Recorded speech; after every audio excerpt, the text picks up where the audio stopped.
मेरे साथ निकालेंगे भजन संहिता 126।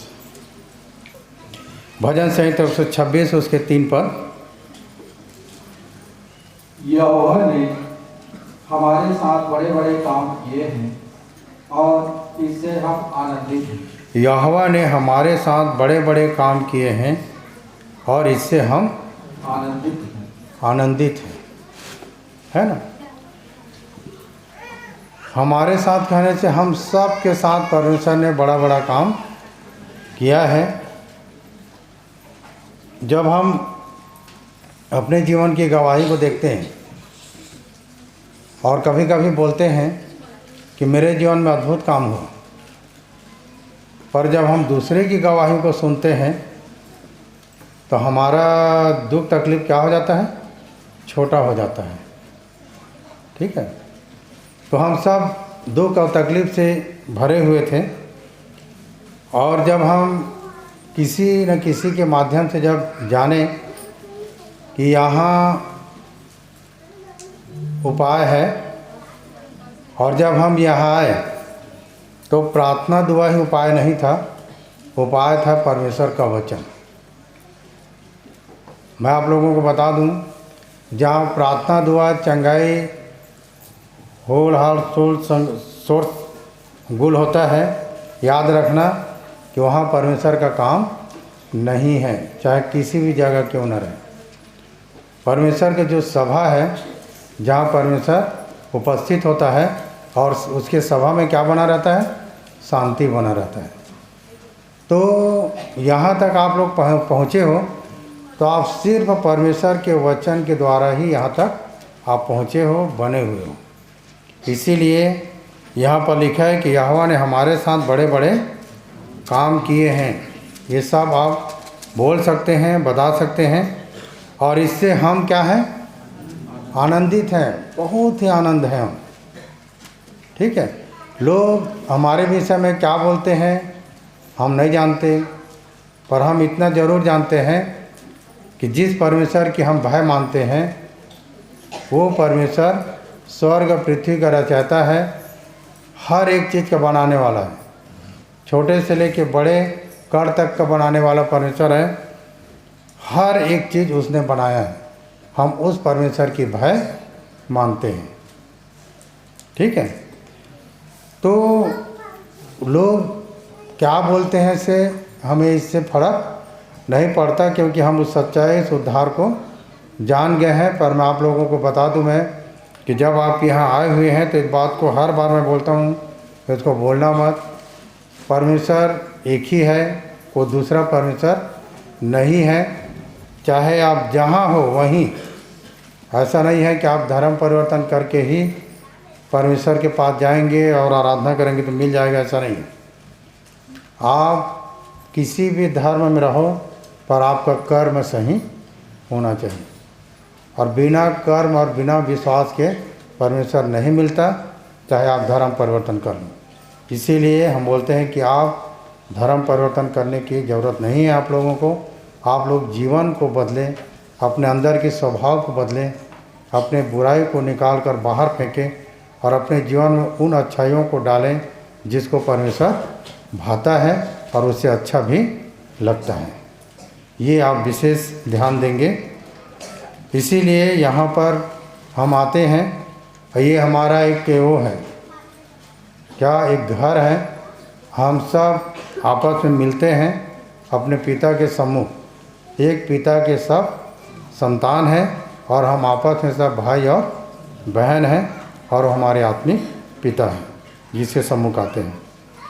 तो ये है कि यहोवा ने हमारे साथ बड़े बड़े काम किए हैं और हम इससे क्या हैं? आनंदित हैं और बहुत ही आनंदित हैं।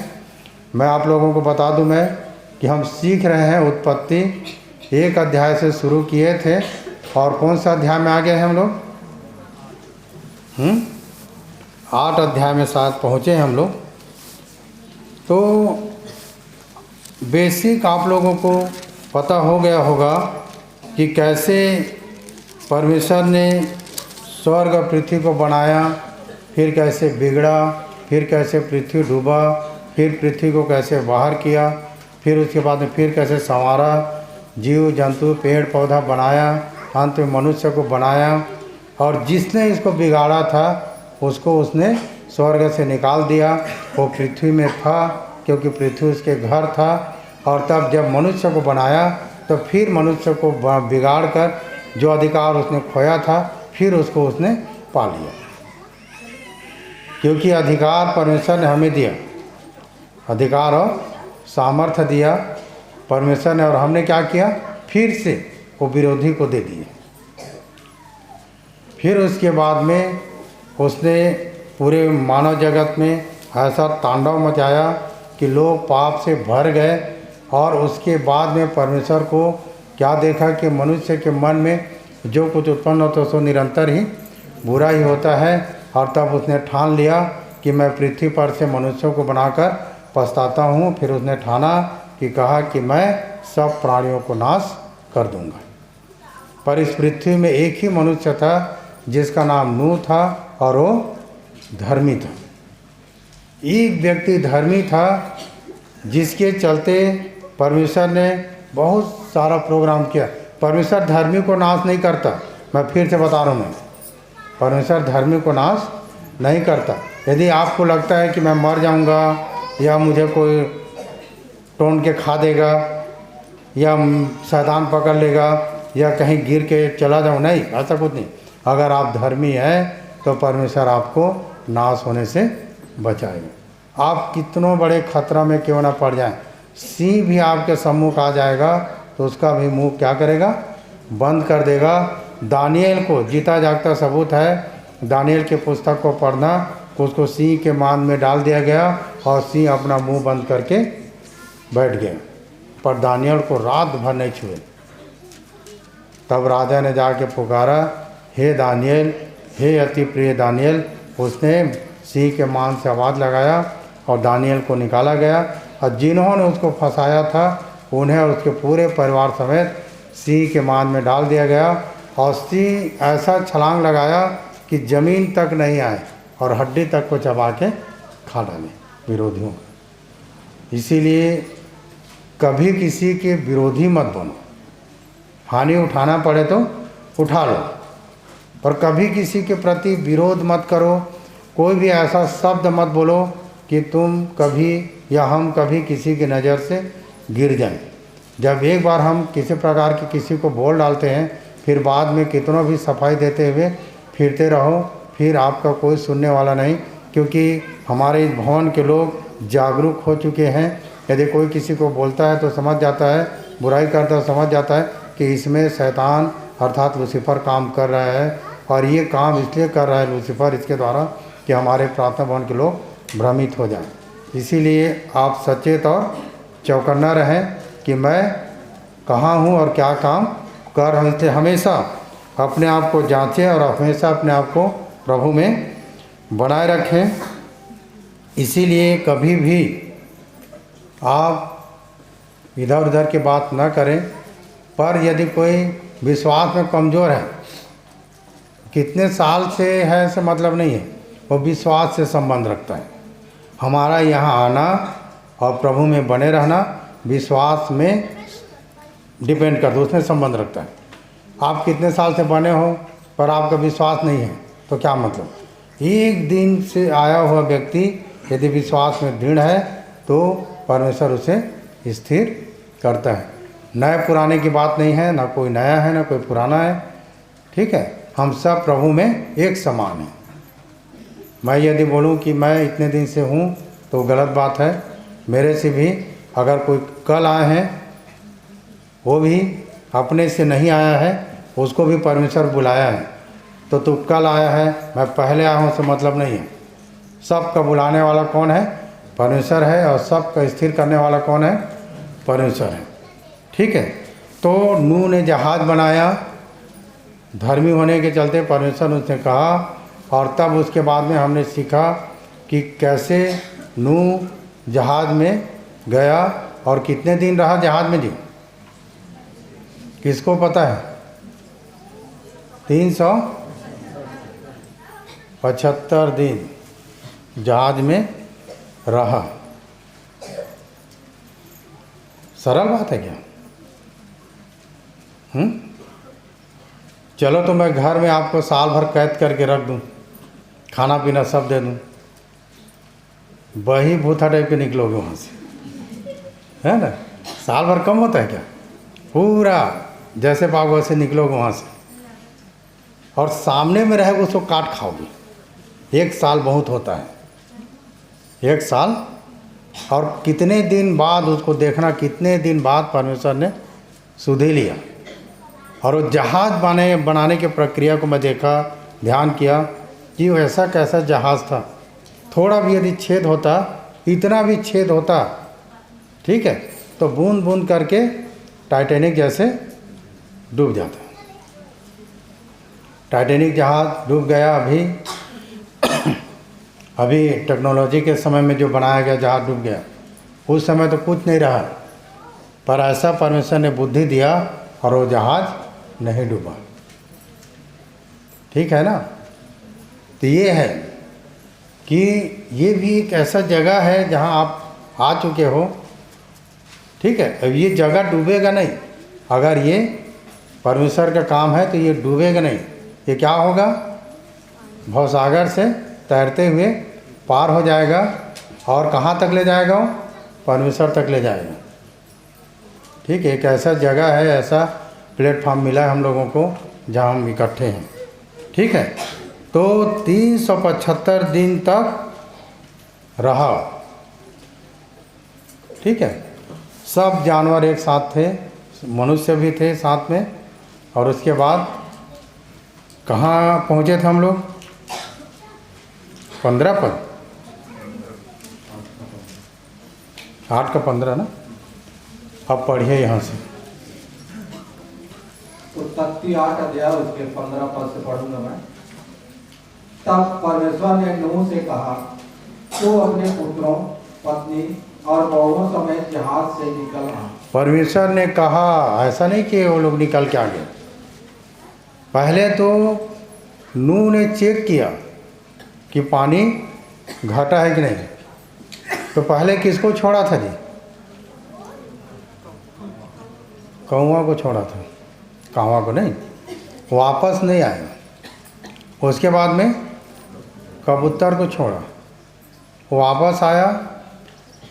ठीक है, एक जलकुंभी या पत्ती लेके आया हो चोंच में, बोले कि अभी पानी है।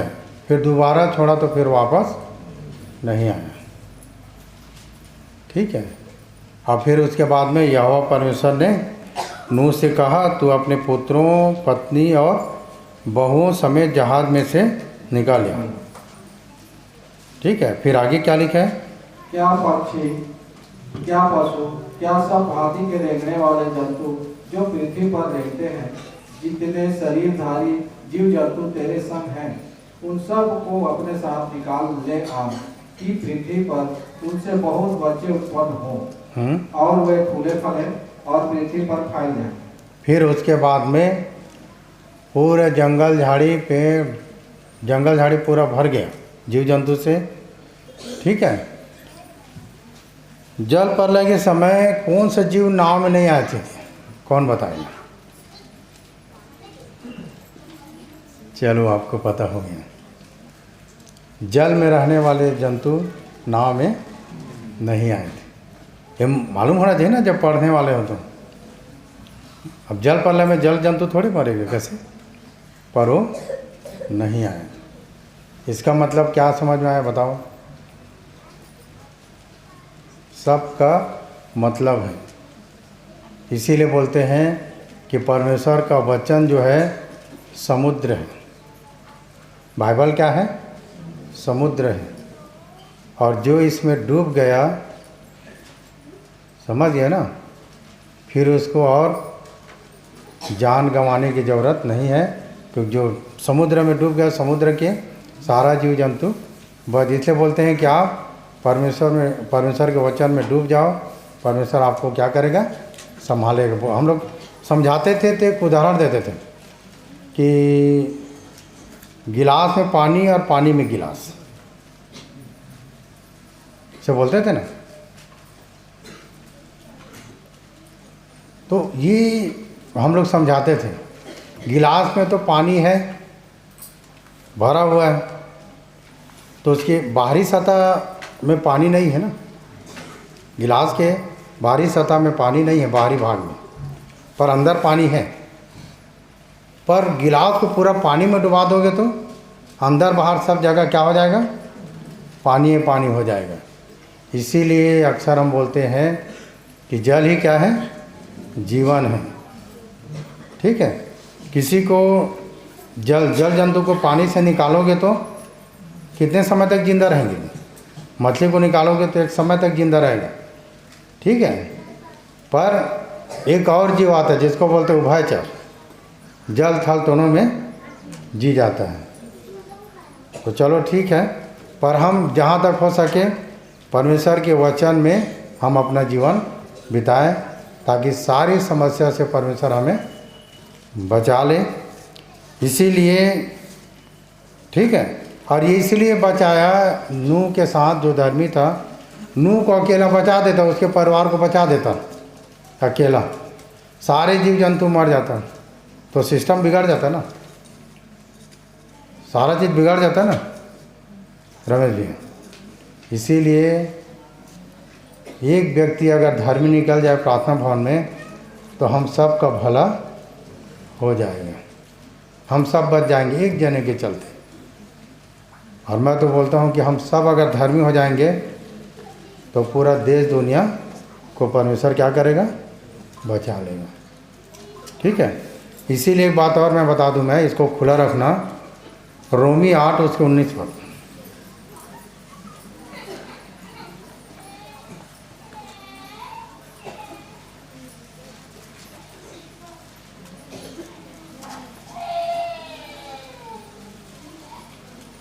रोमी 8 अध्याय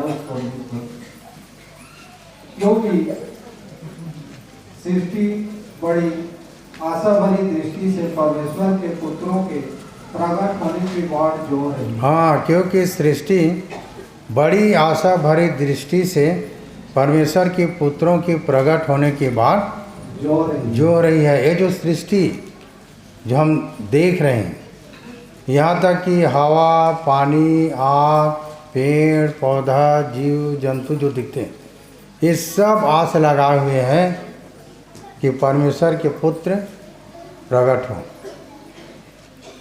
तो सारी सृष्टि परमेश्वर के पुत्रों की प्रकट होने की बात जो रही है। अब परमेश्वर के पुत्र कौन है ना, ये आप लोग खोजना, क्योंकि हमारा विषय अलग हो जाएगा। इसलिए मैं आपको बता रहा हूँ मैं कि सृष्टि जो है बना हुआ है किस लिए, कि परमेश्वर की ये सृष्टि महिमा करता है। देखो भजन संहिता 19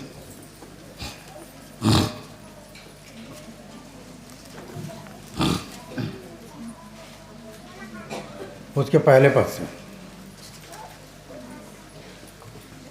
आकाश परमेश्वर की महिमा का वर्णन कर रहा है। आकाश जिसको परमेश्वर ने बनाया है, ये भी परमेश्वर की महिमा का वर्णन कर रहा है।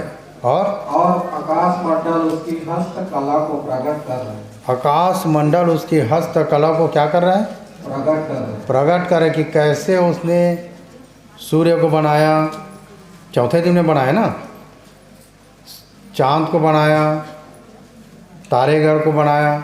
परमेश्वर ने ये सब कौन से दिन में बनाया, चौथे दिन में बनाया।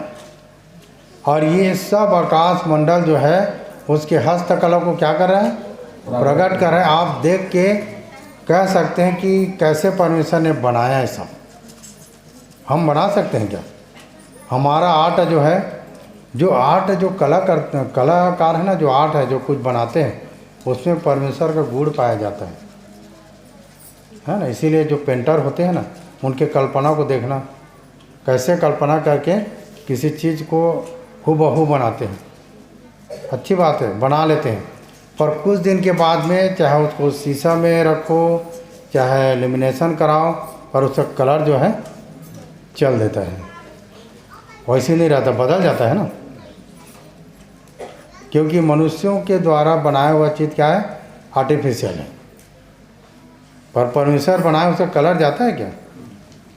किसी भी पेड़ पौधे या किसी भी चीज़ को देख लो, उसका कलर नहीं जाता। ये परमेश्वर का जो बनाया हुआ चीज़ जो है नेचुरल है और आर्टिफिशियल नहीं है, स्थिर है, वो कभी मिटता नहीं है। इसीलिए आकाश मंडल उसके हस्तकला को क्या कर रहा है? प्रकट कर रहा है। ठीक है। और उसके आगे दिन से दिन बातें करता है और रात को रात ज्ञान सिखाती है। दिन से दिन बातें करता है और रात को रात क्या सिखा देता है? ज्ञान सिखाती है। रात में अगर आप बाहर निकलोगे और स्थिर रहोगे अकेला तो आप ज्ञान सीख जाओगे। ठीक है। रात में बाहर निकले के बाद में डरना मत अंधेला में, क्योंकि परमेश्वर कहा है कि घोर अंधकार में भी मैं तेरे संग रहूँगा। डरना मत। पर दिन में ये रात में यदि बाहर निकलते हो अंधेरे में तो आपको ज्ञान सिखाएगा और दिन से दिन आपसे क्या करेगा? बातें करेगा। कभी लोगों को देखे हो जंगल में या किसी पेड़ के पास या किसी जीव जंतु के पास बैठ के मतलब इतना भावुक हो जाते हैं कि कविता लिख देते हैं, हाँ, उस विषय में लिख देते हैं, कल्पना करते हैं। उनके कहने का मतलब ये है कि कण कण में ईश्वर बसा है। ऐसा लगता है कि बात कर रहे हैं। आप पेड़ के सामने या किसी जीव के या किसी सामने बैठना, आधा घंटा 1 घंटा स्थिरता से देखना तो आपको लगेगा कि मेरे से क्या कर रहा है? बात कर रहा है। तो दिन से दिन बातें करता है और रात को रात ज्ञान सिखा देता है। इसीलिए क्योंकि सारी सृष्टि, लिखा है ना, सृष्टि बड़ी आशा भरी दृष्टि से परमेश्वर के पुत्रों की प्रकट होने की बात जो रही है। आज के दिन यदि हम उसके बेटा और बेटी बन जाते हैं, कितनी खुशी की बात है परमेश्वर की बेटा और बेटी बनना। ठीक है। तो ये है। पर यहाँ क्या हुआ कि तब ये लोग क्या किए? तब उन सब को अपने साथ निकाल ले आया कि पृथ्वी पर उनसे बहुत बच्चे उत्पन्न हो और वे फूले फले और पृथ्वी पर फैल जाएं। तब नूह और उसके पुत्र और पत्नी और बहुएं निकल आए और सब चौपाएँ, रेंगने वाले जंतु और पक्षी और जितने जीव जंतु पृथ्वी पर चलते फिरते हैं सब जाति जाति करके जहाज में से निकल आए। 175 दिन के बाद सब जीव जंतु जहाज से कहाँ गए? बाहर आ गए। उसके बाद में अपने अपने जगह में चले गए। ठीक है। अपने अपने जगह में जंगल जहाँ थे चले गए। और तब उसके बाद में 20 पद में क्या लिखा है? तब नूह ने यहोवा के लिए एक वेदी बनाई और सब शुद्ध पशुओं और शुद्ध पक्षियों में से कुछ लेकर वेदी पर होम बलि चढ़ाए। इस पर यहोवा ने सुखदायक सुगंध पाकर सोचा, मनुष्य के कारण मैं फिर कभी भूमि को साफ न दूंगा। हाँ, मनुष्य के कारण मैं फिर कभी भूमि को साफ न दूंगा। उसके बाद हम लोगों के चलते इस पृथ्वी को श्राप नहीं मिलता। श्राप किसके चलते मिला था? आदम के चलते। पर यहाँ हम लोग इतना उत्पात, इतना उपद्रव करते हैं, इतना बुराई करते हैं, कोई अकेले मिल जाते एक दूसरे को काट डालेंगे, है ना, इतना है।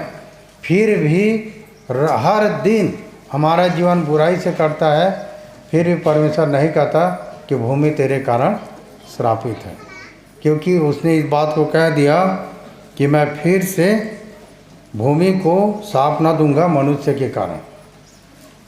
के कारण फिर से मैं भूमि को साफ ना दूंगा। पर यहाँ लिखा है, एक बात मैं आप लोगों को बता दूं मैं, तब नूह ने यहोवा के लिए एक वेदी बनाई। तब नूह ने यहोवा के लिए क्या किया? वेदी बनाई। ठीक है।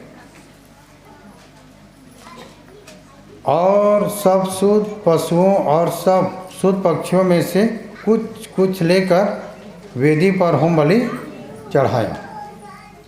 शुद्ध पशु और शुद्ध पक्षियों में से कितना लिए थे परमेश्वर? 7-7 जोड़ी लिए थे, है ना। तो उसमें से कुछ को लेके क्या किया उसने? होम बलि चढ़ाया। होम बलि क्या है? अब वो क्या है अभी के होम बलि? अभी अगर आप शुद्ध पशु हो, ठीक है, तो आप में से अगर होम बलि चढ़ाना है तो कैसे चढ़ाना है? अभी के समय में परमेश्वर का वचन क्या है? आग है, ठीक है। और आपको स्वयं को उस आग में क्या करना है? जलाना है। तो क्या क्या चीज़ को जलाना है? सिर, पैर, हथेली और चर्बी अपना जलाना है। तो कैसे जलाओगे? काट के, चर्बी को निकाल के। कैसे? तब परमेश्वर जो है वो जो सुगंध पाकर आपको आशीष देगा और ग्रहण करेगा कि मैं इससे खुश हूँ।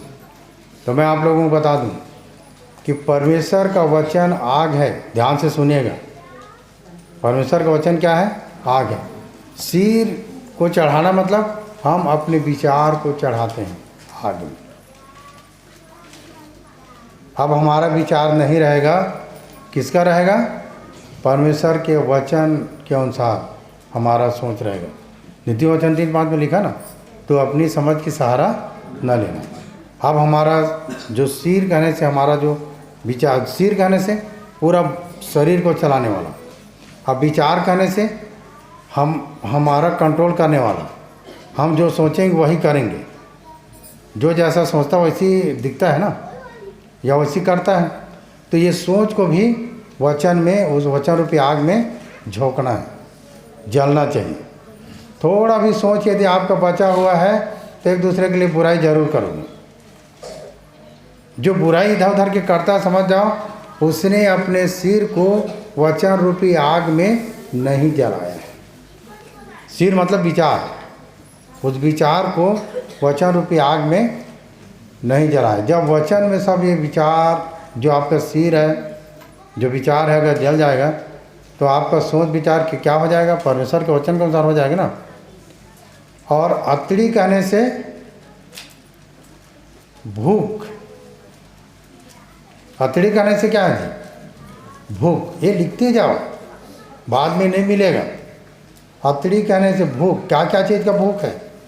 किसी को नाम का भूख है, किसी को पद का भूख है, किसी को पैसा कमाने का भूख है, किसी को सुंदर बनने का भूख है, किसी को गहना पहनने का भूख है, किसी को बहुत सारा भूख है। अतड़ी मतलब भूख। यीशु मसीह को जब भूख लगा तो लूसीफर आ गया और बोला कि पत्थर से कह दे कि रोटी बन जाए, इसको खा ले। यीशु ने क्या किया? क्या कहा उसने? मनुष्य केवल रोटी से जीवित नहीं रहेगा, परमेश्वर के वचन से जो उसके मुख से निकलता है क्या रहेगा? जीवित रहेगा। तो आपका भूख जो है परमेश्वर के वचन में मिटना चाहिए।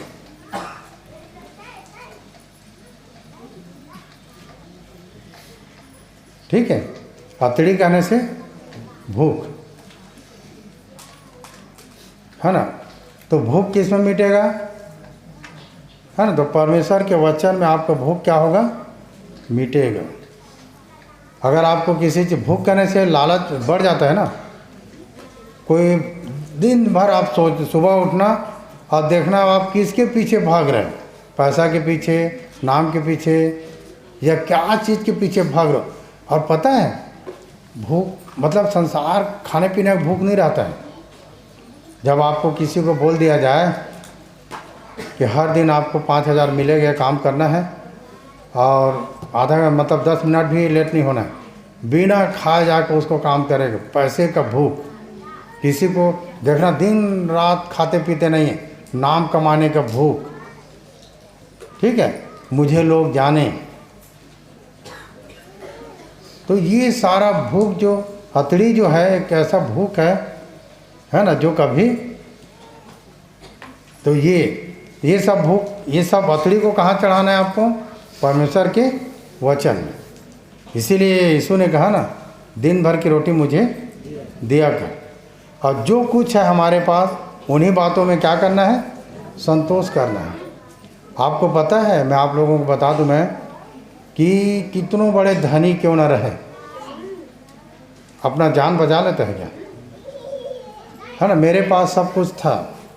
जब मेरे पिताजी जब बीमार पड़ा तो सुई नहीं घुसता था अंदर, सुई जब लगाते थे दवा नहीं जाता था। मतलब कहने का मतलब ये है कि आपके पास कितनों भी धन दौलत क्यों ना रहे, जब आपका जाने का समय रहेगा तो दवाई काम नहीं आएगा, ना भोजन काम आएगा, कुछ भी चीज़ काम नहीं आएगा, ठीक है। तो सबको एक दिन जाने थे, तो हम लोग क्या करते हैं? अपने मरने के उपाय करते हैं हम लोग कि कैसे कि बहुत पैसा रहेगा तो मैं किसी भी हॉस्पिटल में जाके अपने आप को बचा लूँगा मैं, हाँ, डॉक्टर पे डॉक्टर खड़े कर दूँगा। माइकल जैक्सन का कितना डॉक्टर थे, कितने साल जीने का प्रोग्राम था उसका, और गया तो कैसे गया। यहाँ तक कि व्यवस्था करके रखा था आदमी, किडनी फेल होगा तो ये देगा, हार्ट फेल होगा तो ये देगा, ब्लड कमी होगा तो ये देगा, त्वचा में कुछ भी कहीं पर भी कुछ कमी होगा तो ये देगा, पूरा रखा था। पर गया पता नहीं चला। इसीलिए हमेशा इस बात को याद रखना कि समय किसी का नहीं होता। इसीलिए जो समय मिला है उस समय में हम अपने आप को पूरी रीति से परमेश्वर को दे दें, जो समय हमें मिला है ना। धन के बहुतायत से लोगों की प्राण की रक्षा नहीं होता है। तो जो कुछ हमारे पास है, गरीब लोग ज़्यादा क्यों जीते हैं? गरीब कहने से जिसके पास ज़्यादा खाने पीने की, सूखा रोटी नून मिर्चा में खा लिया, और अमीर लोग खाना खाने के बाद में रसगुल्ला, तो हो गया ना काम, शुगर हो गया, डालडा में खा रहा है, घी में खा रहा है, चर्बी बढ़ गया, बीमारी आ गया ना। पर देखना, जो थोड़ा भी खा के आदमी संतुष्ट है। ऐसा नहीं है कि मिल जाता है तो खा लिया करो, कि अब बोल दिया तो नहीं खाएंगे करके रोटी खोजते मत रहना। पर यदि आटी पाटी में गया तो ज़रूर खा लेना, रोटी खा के मत आ जाए, है ना। पर उसी के पीछे नहीं भाई कि आज मुझे ये खाना है वो खाना है। जो कुछ आपके सामने रखा जाता है दुआ करो और खाओ। खाने पीने के नाम से, किसी चीज़ के नाम से अपने आप को मत कोड़ो, असंतोष मत करो, चीढ़ो मत कि आज रोज़ रोज़ लाल भाजी मज़ा नहीं आ रहा है ना। रोज़ रोज़ ये सब रोज़ मिलता है, रोज़ खाओ। ये लोग इजरायली लोग कुड़कुड़ाते हैं ना, रोज़ के रोज़ मन्ना, मन्ना से हमारा जी क्या होता है? व्याकुल हो गया है। तो प्याज लहसुन, है ना, प्याज लहसुन के लिए चिड़चिड़ा, खीरा तक के लिए, मिस्र में थे तो खीरा खाते थे करके। तो ये है, तो याद रखना, अतड़ी अपना भूख को प्रभु में बनाए रखो, मतलब वो वचन में जला दो। किसको? अतड़ी को। भूख होना चाहिए तो किस नाम से? परमेश्वर की आराधना, उपासना, वचन पढ़ने की भूख, ठीक है। खाना खाने के समय भूख लगता है तो कैसे खाते हैं जी? हबर हबर खाते हैं, अटक जाएंगे टाइप की। पर वचन पढ़ने का भूख होता है किसी को? कोई बोलते वचन पढ़ा है, शाम के पढ़ लूँगा, शाम के अभी ठंडी के समय है, बेड के नीचे, कैसे? सुबह पढ़ लूँगा, सुबह कहाँ उठना भी। कई कई दिन लोग निकाल देते हैं। जो आदमी आत्मा में जिंदा है उसको भूख लगेगा। जैसे शरीर में जिंदा तो उसको भूख लगता है ना, मरा हुआ व्यक्ति को भूख लगेगा क्या? कोई व्यक्ति मर गया है, उसको बोलोगे समोसा खा तो खाएगा क्या? नहीं खाएगा। जिंदा व्यक्ति है आत्मा में, उसको वचन सुनने का भूख प्यास है। इसीलिए तो आप कितने दूर से चले आते हो वचन सुनने के लिए, क्योंकि आप आत्मा में जिंदा हो, तो वचन सुनने का भूख है। तीसरी बात है अतड़ी। हथड़ी हो गया ना, चर्बी, चर्बी कहने से बल, चर्बी कहने से क्या है, क्या चीज़ का बल है आपको? किसी को अपने शरीर का घमंड, मैं इतना बलवान हूँ, इसको मैं पछाड़ दूंगा। किसी को शोर से कर रहता है घमंड, मेरा पहचान तो वहाँ तक है, एक फ़ोन लगाऊंगा तो तेरा काम हो जाएगा। आप यिर्मयाह 17 अध्याय को पढ़ना कि श्रापित है वह पुरुष जो मनुष्य पर भरोसा रखता है। और हम लोग अपना जान पहचान बनाने के चक्कर में बड़े बड़े आदमी के साथ उठना बैठ, हाँ जी सर, जी सर, फलाना ये कर, हाँ जी सर, कब होना है, क्यों करते रहते, कल मेरा साथ देगा करके। और इसी काम को यदि परमेश्वर में लगा दो तो परमेश्वर के आज्ञाकारी बन जाओगे तो परमेश्वर कभी आपको कहीं पर बंधन में डालेगा क्या? वो उसका निकास करेगा, उससे वो क्या करेगा, छुड़ाएगा।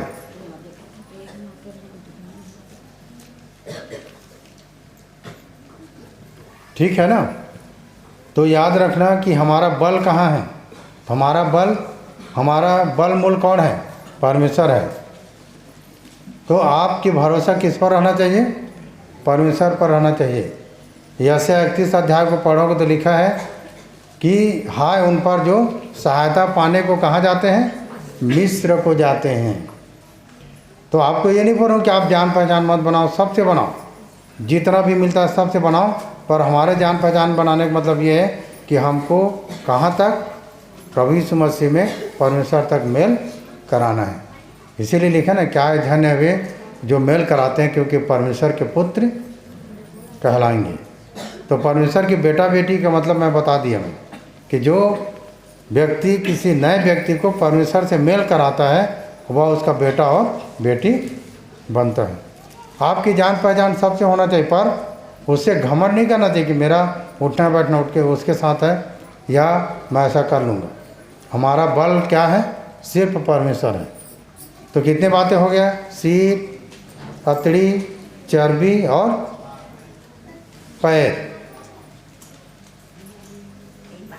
है ना। पैर कहने से हमारा चाल चलन कैसा है। आज तक मुझे बात समझ में नहीं आया कि कोई भी किसी के घर वाले पूछता अपने पति से कहाँ जा रहे हो, आ रहा हूँ बोलते हैं। आता है कि जाता है? हमेशा कहाँ जा, आ रहा हूँ, तो आ रहा हूँ तो आना चाहिए ना। तो घर से बाहर जाता है, चाल चलन, भाई कहाँ जा रहा, मैं थोड़ा काम से होके आ रहा हूँ, ऐसे बोलने से समझ में आता है। आ रहा हूँ ना, आ रहा हूँ, तो कहाँ, आ ही नहीं रहे, जा रहे हो घर से बाहर। ठीक है। तो हम देखें बहुत से घर में कड़ाई होता है, पत्नियां जब पैसा पकड़े रहती है तो कड़ाई बहुत रहता है घर में, ये 2 किलो आलू, टमाटर, गोभी ये ले आना, ऐसे रहेगी। ठीक है, सब पैसा देगी, उसके बाद में 2 किलो नहीं लाएंगे, 1 किलो 1 पाव इधर उधर करके कुछ कुछ लाएगा और 1 पाव धर के आ जाएगा। ठीक है, अपना वो कर ही लेगा जुगाड़। ये सब हमको जानना है कि हम कहाँ जा रहे हैं, हम क्या कर रहे हैं। ठीक है, हमारे चाल चलन। इसीलिए बार बार लिखा है ना कि अपने पड़ोसी के घर बारंबार जाने से अपने पाँव को रोक, कि ऐसा न हो कि क्षीण होकर वो तुझसे घृणा करने लगे। कभी भी किसी के यहाँ भी जाते तो ज़्यादा भी मत जाओ,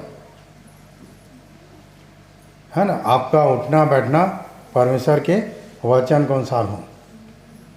चाल चलन का मतलब ये है ना कि फिलिप्पी 2:27 को पढ़ोगे तो केवल इतना करो कि तुम्हारा चाल चलन मसीह यीशु के सुसमाचार के योग्य हो। पता है, यीशु मसीह के पाँव के विषय में उसने कहा, उसके पाँव कैसा था, पीतल का था, पीतल का पाँव। ऐसा पीतल के पाँव कहने से स्त्री को जब श्राप दिया और सर्प को जब श्राप दिया तो क्या बोला? पैर के विषय में स्त्री से कहा कि तेरे वंश, इसके वंश के सिर को, और शैतान को कहा कि तेरे वंश, इसके वंश के एड़ी को डसेगा। ये सीखते हुए आ रहे हैं ना। एड़ी को डसना मतलब चाल चलन। अब कहीं भी जा रहे होगे, बोलते हैं ना नीति वचन को पढ़ना, सर्प पर, चट्टान पर सर्प की चाल, आकाश में जहाज पक्षी की चाल, और पानी पर नाव की चाल, और किसी स्त्री के, किसी बोले क्या लिखा है, पुरुष के संग किसी स्त्री, वही हाँ, स्त्री के संग पुरुष के चाल, ये पता नहीं चलता है। आप सफाई देते हो, घूमते रहो। हाँ, माय गॉड, मैं ऐसा नहीं, अरे नहीं मानेगा कोई, क्योंकि वचन में लिख दिया तो लिख दिया है ना। आप कितनों भी सफाई दो, इसका चाल कभी दिखता नहीं है। आप सफाई देते देते आपका जीवन बीत जाएगा। इसीलिए बोलते हैं 1 से 2 भले। कहीं भी जाते हो तो 1 जने नहीं 2 जने जाओ। हाँ, अब अभी के समय में पढ़ने वाले बच्चे लोग क्या बोलते हैं, अरे दुनिया जाए, क्या क्या बोलते रहते हैं, हम तो अपने मस्त में। एक अच्छा खासा सुंदर लड़का, उसका कैरेक्टर खराब, अब उसको सामने में नहीं बोलते हैं ना कोई, पीठ पीछे बोलते रहते हैं, ये ऐसा है, ये है, वो है, कैरेक्टर खराब।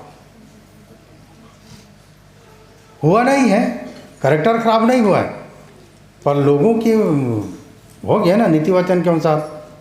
आप कैसे सफाई दोगे? कोई बता सकते इसी में सर पर चला था कर, पानी में नाव चला था, कोई बता दे, रास्ता दिखेगा क्या? हमेशा इस बात को याद रखना कि आपकी चाल चलन कैसा है कि आपको सफाई देने की ज़रूरत न पड़े। परमेश्वर जानता है, अच्छी बात है, पर अगर आप बदनाम हो गए तो आप लोगों को लोग ग्रहण नहीं कर रहे हैं, तो कहाँ आप परमेश्वर से लोगों को मिला पाओगे? तो अगर पूरी रीति से आप किसी को परमेश्वर के साथ यदि मिला सकते हो तो कितनी बातें, आपका सिर, आपका अतड़ी, आपका चर्बी और आपका पैर, कहाँ? वचन रूपी आग में जला दो। उसके बाद में आप क्या हो जाओगे? शुद्ध और पवित्र हो जाओ। इसीलिए बोलते हैं कि चाहे पत्नी हो, चाहे पति हो, चाहे लड़की कोई भी हो, आज्ञा में रहो ना भाई, विश्वास में खरा उतरो। ठीक है, अब लड़ो मत कि हम सही हैं करके। आप सफाई दे नहीं सकते तो काहे सफाई देना, काहे कुछ काम करना कि हम जिंदगी भर सफाई देते फिरें। इसीलिए यीशु के विषय में कहा गया, उसके पाँव क्या था? पीतल का था। मतलब चाल चलन को डसना, मतलब हमारे बीच में या कोई भी बाहर से भी कोई भी लोग बोल देंगे इसका चाल चलन ठीक नहीं है, करके डस दिया, सांप बन गया वो सांप आगे नहीं डसेगा, वो क्या बोलते हैं उसको, कोबरा, किंग कोबरा। हमारे बीच में एक से किंग कोबरा है, ये लोग डसेंगे। हाँ, बार बार यहाँ जा रहे वहाँ जा रहे, ये करो वो करो, इससे बच के रहना। ठीक है, तब आप परमेश्वर के दृष्टि में तो धर्मी हो, पर उसको साबित लोगों के साथ कैसे लोगों को बचा पाओगे? इसीलिए परमेश्वर के वचन हमें सिखाता है कि तुम लोगों के सामने निष्कलंक संतान बने रहो। तब अगर ये वाला हवन चढ़ाते हैं, नूह ने होम बलि चढ़ाया, कुछ शुद्ध पशु में से कुछ लेकर, और सुगंध पाकर परमेश्वर खुश हो गया और कहा कि मैं फिर से मनुष्यों के चलते पृथ्वी को श्राप न दूंगा। मनुष्यों के चलते पृथ्वी को श्राप न दूंगा। ठीक है, ये परमेश्वर को ये तो चढ़ा दिया तो परमेश्वर सुखदायक सुगंध पा गया। हमारे जीवन से भी सुगंध निकलता है, अगर ये चढ़ाओगे तो परमेश्वर को सुगंध स्वर्ग तक जाएगा। हाँ, महमहाओ गया, वाह वाह वाह क्या सुगंध है। ठीक है, ये सब चढ़ाओगे तब ना। आपके सिर, हाँ, विचार, आपके अतड़ी मतलब भूख, आपकी चर्बी मतलब बल, आपके पैर मतलब चाल चलन, इस सब वचन में जब आ जाएगा परमेश्वर सुगंध सब आएगा और कितना अच्छा लगेगा कि परमेश्वर हाँ, परमेश्वर के नाक में हम सुगंध सब भाएंगे तो प्रार्थना करने की ज़रूरत है क्या? ऐसे भी परमेश्वर हमको ग्रहण कर लेगा। ये बनो। ठीक है, समय हो गया, 11 बज गया। फिर ये आज ख़त्म नहीं हुआ है, हमको 9 अध्याय तक पूरा करना है, तो 1-2 सप्ताह लग जाएगा और ये हम ख़त्म कर लेंगे। तो कुछ चीज़ों को बताना पड़ता है, ऐसे पार नहीं कर देते, बाद में सीखेंगे। जब समय आया तो ये बात बता दिए कि हम परमेश्वर की दृष्टि में यदि सुगंधित है, लोगों की दृष्टि में यदि सुगंधित है, अच्छा है, तो हम अपने आप को सुरक्षित रखें, बचाए रखें। ये नहीं हमारा कौन क्या कर लेगा, हम अपना खाते हैं, अपना बक बकाते हैं, दुनिया जाए तेल लेंगे, ऐसा नहीं है। वो तेल ही अलग है ना, उसी में लोग जला देते हैं। ठीक है।